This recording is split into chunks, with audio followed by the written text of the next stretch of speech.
नमस्कार, good evening, Shubh Sandhya. Sports can में आप सभी का स्वागत है।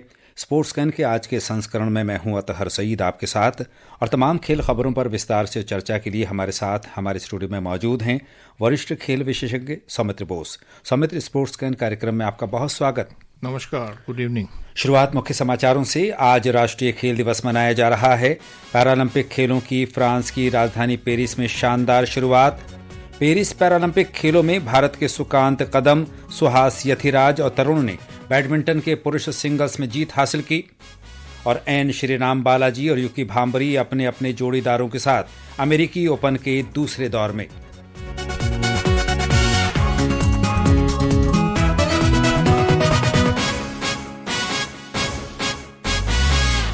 शुरुआत राष्ट्रीय खेल दिवस के साथ। आज राष्ट्रीय खेल दिवस मनाया जा रहा है। ये दिवस महान हॉकी खिलाड़ी मेजर ध्यानचंद की जयंती के अवसर पर मनाया जाता है। राष्ट्रीय खेल दिवस पर अधिक जानकारी के लिए हमारे साथ हमारे सहयोगी मुकेश कुमार। प्रत्येक वर्ष 29 अगस्त को मनाया जाने वाला राष्ट्रीय खेल दिवस भारतीय हॉकी में मेजर ध्यानचंद की विरासत के सम्मान और शारीरिक गतिविधियों तथा खेल के महत्व को दर्शाता है। प्रधानमंत्री नरेंद्र मोदी ने राष्ट्रीय खेल दिवस पर शुभकामनाएं दी हैं। उन्होंने कहा कि देश हॉकी खिलाड़ी मेजर ध्यानचंद को आज श्रद्धा सुमन अर्पित कर रहा है। उन्होंने कहा कि सरकार खेलों को समर्थन देने के लिए प्रतिबद्ध है और युवाओं की खेलों में भागीदारी और प्रतिभा प्रदर्शन के लिए पूर्ण सहयोग दे रही है। स्पोर्ट्स सिर्फ मेडल जीतने का नहीं, बल्कि दिलों को जीतने का माध्यम है। स्पोर्ट्स सबका है, सबके लिए है। स्पोर्ट्स सिर्फ चैंपियंस ही तैयार नहीं करता, बल्कि पीस, प्रोग्रेस और वेलनेस को भी प्रमोट करता है। युवा कार्यक्रम और खेल मंत्री डॉक्टर मनसुख मांडविया ने राष्ट्रीय खेल दिवस पर सभी नागरिकों को कम से कम 1 घंटा खेल को समर्पित करने का आह्वान किया है। उन्होंने कहा कि प्रधानमंत्री नरेंद्र मोदी का सपना भारत को एक फिट राष्ट्र बनाने का है। श्री मोदी का नारा है, खेलेगा इंडिया तो खिलेगा इंडिया। मोदी जी ने सही कहा है कि जो खेलेंगे वो खिलेंगे। देश के नागरिक फिट रहे, स्वस्थ रहे, और स्वस्थ नागरिक स्वस्थ समाज का निर्माण करता है, और स्वस्थ समाज समृद्ध राष्ट्र का निर्माण करता है। राष्ट्रीय खेल दिवस के अवसर पर केंद्रीय खेल मंत्री मनसुख मांडविया ने आज सवेरे मेजर ध्यानचंद नेशनल स्टेडियम में मेजर ध्यानचंद की प्रतिमा पर पुष्पांजलि अर्पित की। मुकेश कुमार, स्पोर्ट्स कैन। सौमित्र, आज राष्ट्रीय खेल दिवस है और इस दिन का उद्देश्य ही खेलों को प्रोत्साहन देने का है। और अच्छी बात यह है कि हमारी सरकार भी खेलों को बढ़ावा देने के लिए कृत संकल्प है। खिलाड़ियों के लिए आज के दिन का क्या महत्व है? देखिए, ये तो एक सिंबल है। जैसे हम अगस्त 15 रिपब्लिक डे, इंडिपेंडेंस डे मनाते हैं, अगर स्पोर्ट्स का कोई दिन चुना जाए तो आज का दिन ही है। और खास करके इस टाइम जैसा हो रहा है कि जैसे अभी अभी पेरिस ओलंपिक्स खत्म हुई है, हॉकी में खास करके हमें ब्रॉन्ज मेडल जीते हैं, और आज से पैरा ओलंपिक्स भी शुरू हो रहा है। तो खास करके इस साल का जो नेशनल स्पोर्ट्स डे आपने बताया, ये बहुत ही महत्वपूर्ण है। जैसे प्रधानमंत्री और स्पोर्ट्स मिनिस्टर ने कहा है कि ये दिवस जो है सिर्फ जो मेडल जीते उसके लिए नहीं, जो हर एक खिलाड़ी जो खेल में उत्साह है उसके लिए है।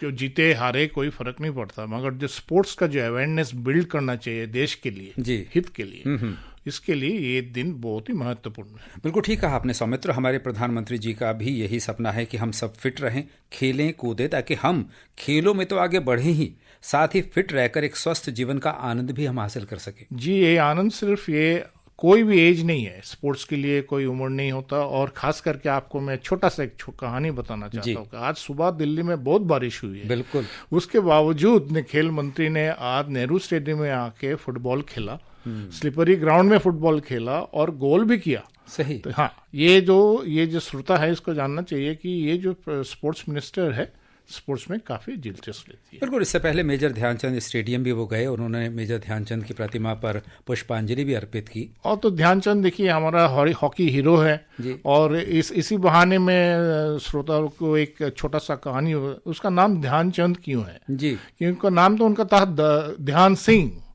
क्योंकि वो जब आर्मी में नौकरी करते थे तो उसको प्रैक्टिस करने का कोई मौका नहीं मिलता था।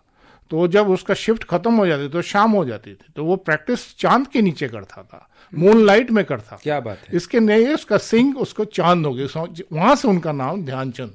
बिल्कुल, उनकी यही लगन तो उनको हॉकी का जादूगर बना गई और पूरे विश्व ने आपको माना। तो हमारा पता है कि जैसे हिटलर ने उनको ब्रेड में या और उसका स्टिक तोड़ के देखा उसमें क्या जादू है, मैं कुछ नहीं दिखा, वो मलबड़ी जैसे ही तैयार था। इसलिए ध्यानचंद है। सही बात है। समित्र, इस अवसर पर अगर हम राष्ट्रीय खेल दिवस की बात करें तो इस अवसर पर हम अपनी युवाओं की बात करें तो किस प्रकार वो आगे बढ़ सकते हैं, अपनी खेल प्रतिभा को निखार सकते हैं और राष्ट्र का नाम रोशन कर सकते हैं? देखिए, इस बार जो पेरिस ओलंपिक्स देखा जाए जी, जो हमें तो चलिए 6 मेडल मिला है, जो भी मिला है सब युवा मनु भाकर सब ने युवा खिलाड़ी से है। तो आगे आपको 28 ओलंपिक्स में देखेंगे युवा का ही दिखेंगे आपको। और अब बात पैरालंपिक की। पैरालंपिक खेलों का कल फ्रांस की राजधानी पेरिस में शानदार आगाज हुआ। इस पर और जानकारी लेते हैं अपनी सहयोगी दीपाली पांडे से। जान लगा दे, धरती तुझे देखे,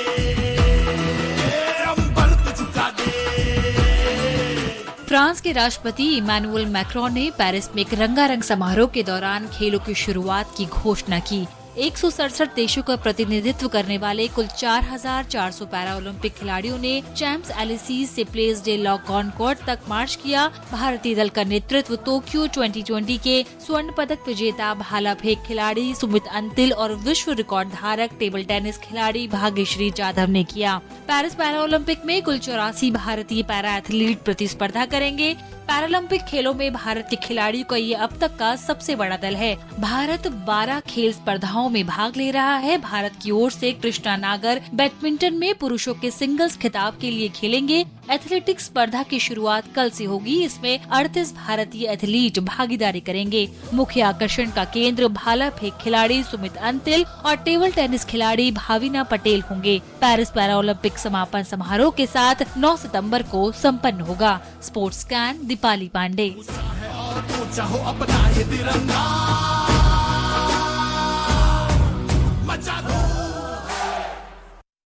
तो धूम मचाने की तैयारी हो चुकी है सौमित्र। पेरिस पैरालंपिक खेलों का आगाज हो गया है। अब नजर बेहतर से बेहतर प्रदर्शन करने पर लगी है। तो भारत के लिए हम कितने पदक की हम उम्मीद कर सकते हैं पैरालंपिक खेलों में? देखिए, इस बार 84 एथलीट्स हमको रिप्रेजेंट कर रहा है। ये सबसे बड़ा टीम है। कभी पैरालंपिक्स में इतना बड़ा दल नहीं गया जी। और आपको अगर टोक्यो को मैं बात करूं तो 54 मेंबर्स। टोक्यो पैरालंपिक खेलों में 54 खिलाड़ियों का दल गया था और उसमें हमें 19 मेडल मिला था। तो आप जो 84 जो है 84, ये तो इससे पता चलता है कि हमारा क्वालिफिकेशन बेटर है।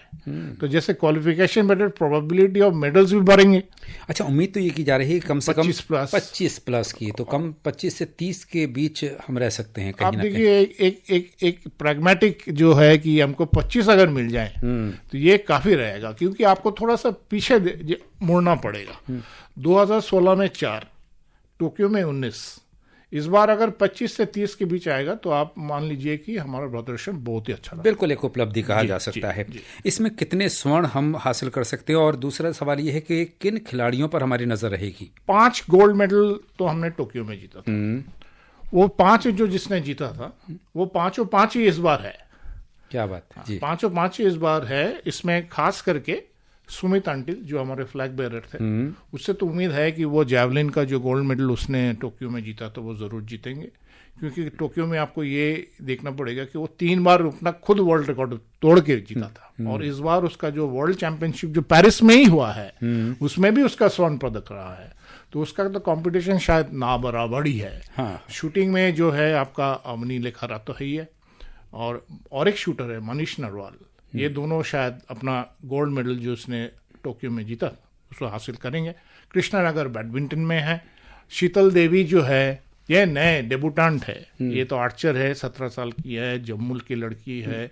और आज का उनका शुरुआत बहुत ही बढ़िया हो, तो हम बात करेंगे थोड़ी देर में। और इनसे तो मेडल जरूर होगा, उम्मीद। और एक उम्मीद था, वो था प्रमोद भगत। वो भी बैडमिंटन के, मगर डोपिंग के कारण से वो इस बार पेरिस का टीम में नहीं है। नहीं तो वो भी एक उम्मीदवार थे, मगर सुहास का नाम आपने लिया था। बिल्कुल, उस पर वर्ल्ड नंबर 1 है, उस पर हम बात करेंगे। चूंकि बैडमिंटन की जब बात करेंगे तो उसके साथ आपसे सवाल भी करेंगे। फिलहाल हम एथलेटिक्स की बात करते हैं। सौमित्र, एथलेटिक्स के मुकाबले कल से शुरू होंगे। किन स्पर्धाओं में हमारे खिलाड़ी उतरेंगे और किस तरह के प्रदर्शन की हम उनसे उम्मीद कर सकते हैं? देखिए, एथलेटिक्स का जो टीम है, हमारा जो 84 जो टीम मेंबर है जी, इसमें सबसे बड़ा टीम एथलेटिक्स है, 38 मेंबर। थोड़ा सा आपको हम डेटा देना चाहते हैं, स्टैटिस्टिक्स बताना चाहते हैं, आंकड़े बताना चाहते हैं जी कि अब तक भारतवर्ष 31 मेडल जीता है पैरालंपिक्स में, उससे 18 मेडल एथलेटिक्स से आया है। अगर हमको 25 टच करना है या 25 से 30 जैसे हमने बात की है, एथलेटिक्स का कंट्रीब्यूशन सबसे बढ़िया होना पड़ेगा।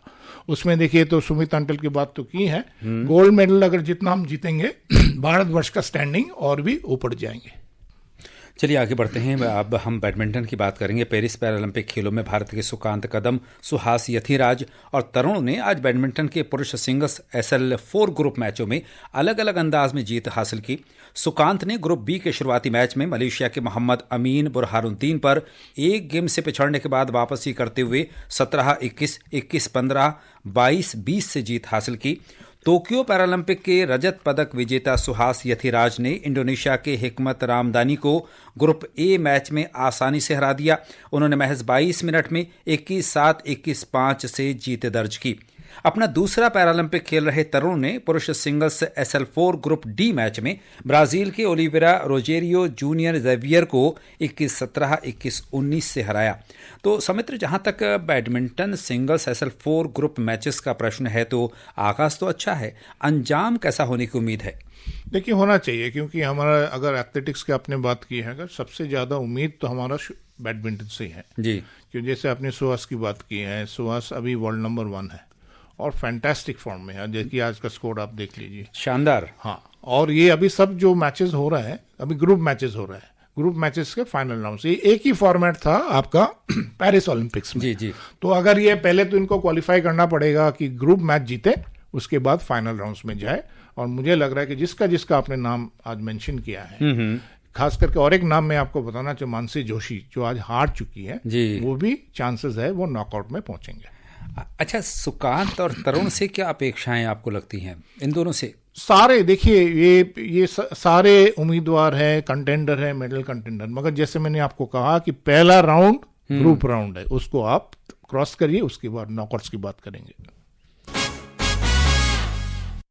और अब महिला तीरंदाजी की बात। महिला व्यक्तिगत कंपाउंड रैंकिंग राउंड में भारत की शीतल देवी ने शानदार प्रदर्शन किया और 703 के स्कोर के साथ वे दूसरे स्थान पर रहीं। ये उनका व्यक्तिगत सर्वश्रेष्ठ प्रदर्शन है। भारत की सरिता 682 के स्कोर के साथ 9वें स्थान पर रहीं। वो कल pre quarter final elimination round में मलेशिया की अब्दुल जलील जन्नतन से भिड़ेंगी। सौमित्र, शीतल देवी के आज के प्रदर्शन से तो हमें यही लगता है कि वो बेहतर प्रदर्शन की दिशा में आगे बढ़ रही हैं। आगे बढ़ रही है, वो गोल्ड जीतने का चांसेस सबसे ज़्यादा है। पहला, ये 17 साल में हमारा इंडियन टीम में यंगेस्ट एथलीट है। उनका 2 हाथ नहीं है, उसको आर्मलेस वंडर कहा जाता है। और जो 703 का जो स्कोर है वो वर्ल्ड रिकॉर्ड है। ये मैं आपका श्रोता को बताना चाहता हूँ कि पहला रिकॉर्ड था 698 का, USA का पाइन पैटरसन का था। तो ये देखिए, अगर ये फॉर्म लागू रहा तो गोल्ड या पोडियम फिनिश तो पक्का है। बिल्कुल। साइकिलिंग की बात करेंगे, पैरालंपिक साइकिलिंग की। भारत की ज्योति गडेरिया आज पैरालंपिक की महिलाओं की C13 3000 मीटर व्यक्तिगत परस्यूट साइकिलिंग स्पर्धा के क्वालिफाइंग दौर में 10वें और अंतिम स्थान पर रहकर बाहर हो गई हैं। और भारत की अरुणा तंवर को आज पेरिस ओलंपिक की ताइक्वांडो स्पर्धा में महिला के 44 से 47 किलोग्राम भार वर्ग के राउंड 16 मुकाबले में तुर्की की नरसिहान एंकिसी से 0-19 से हार का सामना करना पड़ा। भारत के अगर टेनिस की बात करें तो भारत के युगल खिलाड़ियों एन श्रीराम बालाजी और यूकी भांबरी ने अमेरिकी ओपन पुरुष युगल वर्ग में अपने अपने जोड़ीदारों के साथ पहले दौर के मुकाबले जीत लिए हैं। अब समय अनुमति नहीं दे रहा है तो श्रोताओं, अब समय हो चला है आपसे विदा लेने का। कल फिर मिलेंगे कुछ और ताज़ा खेल खबरों के साथ। सौमित्र, आप हमारे स्टूडियो में आए और तमाम खेल खबरों पर हमारे साथ विस्तार से आपने चर्चा की, इसके लिए आपका बहुत धन्यवाद। शुक्रिया। और श्रोताओं, इसी के साथ स्पोर्ट्स गन की पूरी टीम के साथ अतहर सईद को अनुमति दीजिए। नमस्कार।